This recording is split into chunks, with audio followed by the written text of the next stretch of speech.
Ковачевски побара национален консензус за уставни измени. ВМРО ДПМН му одговори дека консензус е можен, но само за предвремени избори. Во интервју за МИА премиерот побара опозицијата да изгради став дали е за ЕУ или за изолација на државата и кажа дека нема простор за нови бугарски барања затоа што според него тоа е само теза која ја наметнува ВМРО ДПМН. Ковачевски очекува аргументирана парламентарна дебата и надпартиска одлука затоа што, како што кажа, подобра преговарачка рамка со Европската Унија нема да има.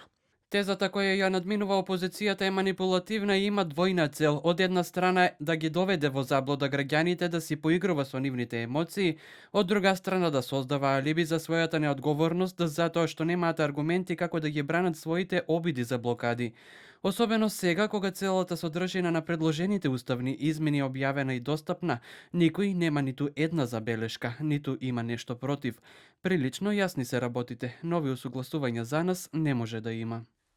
А ВМРО ДПМН му врати со добро познатиот став, дека промена на уставот под како што велат бугарски диктат нема да прифатат.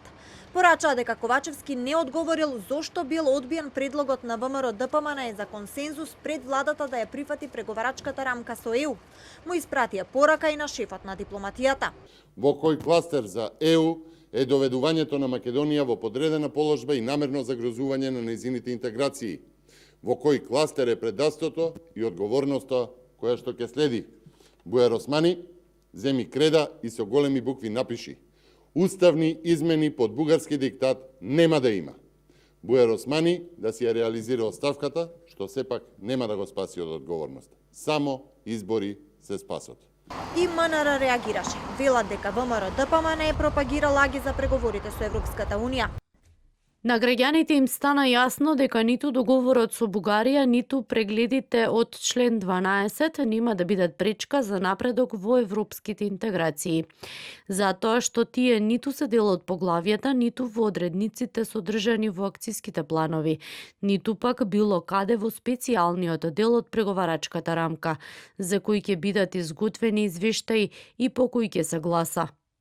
Османи вчера со креда и сунгер во рацете на школска табла во просториите на МНР ја нацрта преговарачката рамка со Европската Унија. Символично исцрта 35 европски скалила, велејќи дека се 35-те поглавја кои државата мора задолжително да ги помине за да стане членка на ЕУ. И кажа дека целта на неговото излагање пред јавноста е да објасни дека работата на Историската комисија не била дел од поглавјата кои земјата треба да ги исполни на патот кон ЕУ.